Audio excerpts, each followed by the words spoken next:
اس رنج و غم اور افسوس کا سبب ایک ایسی شادی کی تقریب کی خبر ہے جس میں شاید اسراف اور فضول خرچی کا عالمی نہیں تو ملکی ریکارڈ تو ضرور توڑ دیا گیا ہے۔ چند دنوں سے یہ خبریں آنی شروع ہوئیں کہ پاکستان کے کسی شہر میں ایک شادی میں 2 ارب روپیہ 200 کروڑ روپے خرچ ہوئے ہیں۔ السلام علیکم ورحمۃ اللہ وبرکاتہ۔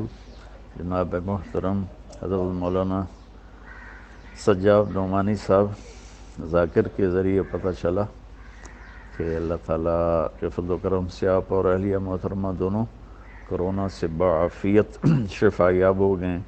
اللہ پاک آپ کو صحت کاملہ عاجلہ نصیب فرمائے اور اللہ تعالیٰ آپ کا سایہ سلامت رکھے۔ آپ امت کے لیے ایک سرمایہ ہیں۔ دوسری گزارش تھی کہ آپ کا کلپ مجھے پہنچا ہے جس میں آپ نے ایک شادی پر تبصرہ کیا ہے کہ 200 کروڑ کی شادی ہوئی ہے۔ میں آپ سے گزارش کروں گا، میرا میڈیا کے ساتھ سب سے زیادہ تعلق ہے، یہ دجال اور کذاب ہیں، میں نے بالکل جھوٹ بولا ہے۔ اس گھر سے میرا تعلق کوئی 28 سال پرانا ہے۔ جب یہ چھوٹے سے تاجر تھے تو میری اور ان کا تعلق ہوا، تبلیغ کے ذریعے سے ان کے یہ تبلیغ میں لگے جانا شروع کیا تو اس سے آنا جانا تعلق محبت شروع سے رہا۔ ان کی والدہ کا جنازہ، والد کا جنازہ میں نے پڑھایا، تو اس تعلق کی وجہ سے میں نکاح پہ گیا تھا۔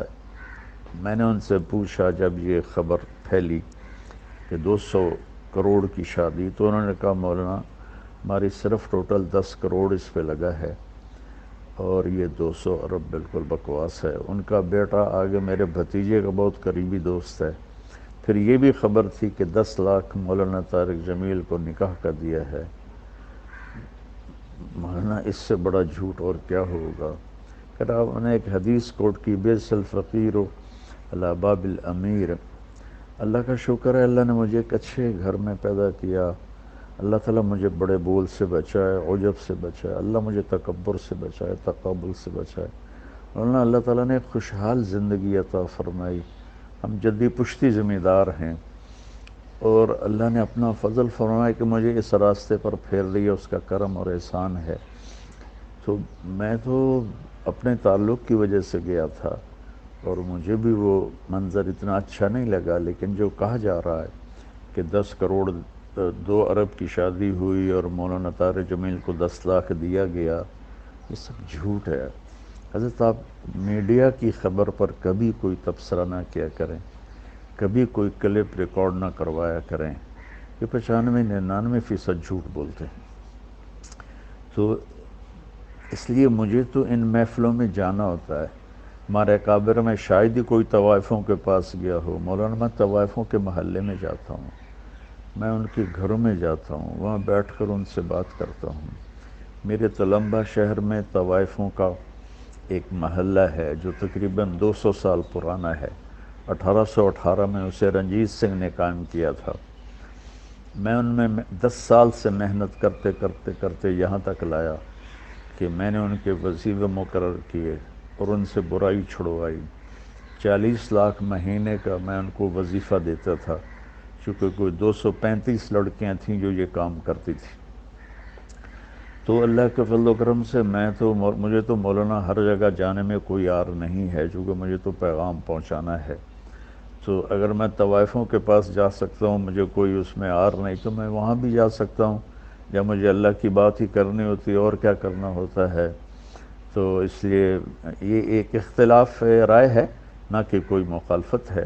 میں اس سے اختلاف کرتا ہوں کہ ایسی محفلوں میں نہیں جانا چاہیے، بطور شریک نہیں جانا چاہیے، لیکن اگر آپ نے اللہ کی بات سنانی ہے تو ضرور جانا چاہیے۔ تو لیکن 10 لاکھ مجھے دیا، بالکل بکواس ہے۔ 200 کروڑ شادی پہ لگا، بالکل بکواس ہے۔ ہاں انہوں نے مجھے بتایا کہ 10 کروڑ لگایا ہے، اور وہ کھربوں پتی لوگ ہیں، 10 کروڑ ان کے لیے کیا مسئلہ ہے، لیکن بہرحال پھر بھی اسراف تو ہے۔ میں پرانے تعلق کی وجہ سے گیا ہوں، تو میں معذرت کے ساتھ میں صفائی پیش نہیں کیا کرتا، میں اپنے پر بات لے لیا کرتا ہوں، لیکن اللہ کے نیک بندوں کے دل میں کوئی بات آ جائے تو وہ میرے لیے نقصان دہ ہے۔ میں نے اپنی صفائی پیش کرنے کے لیے بات عرض کی ہے کہ 2-4 لقمے روٹی کے کھائے تھے اور اسی پاؤں پہ میں واپس آ گیا تھا، اور ان پر بھی یہ بالکل جھوٹا الزام ہے کہ انہوں نے اتنے پیسے خرچ کیے، اور میں معذرت کے ساتھ پھر معافی چاہتا ہوں اگر میری کوئی بات بری لگی ہو۔ میں نے کوئی کسی عجب کی وجہ سے یہ نہیں بتایا کہ میں طوائفوں کے پاس جاتا ہوں یا فلمی اداکارائیں ہیں وہاں جاتا ہوں، گلوکار ہیں، گانے والے، گانے والیاں، سب کے پاس میں جاتا ہوں، ان سے بات کرتا ہوں، تو ان کے بڑے اچھے نتائج ہیں، اور باقی ہدایت تو اللہ دیتا ہے، میرے ذمے تو ہے بلغ ما انزل الیک من ربک، میرے ذمے تو اتنا ہی ہے۔ اللہ تعالیٰ مجھے آپ کو اپنی حفظ و امان میں رکھے۔ السلام علیکم ورحمۃ اللہ وبرکاتہ۔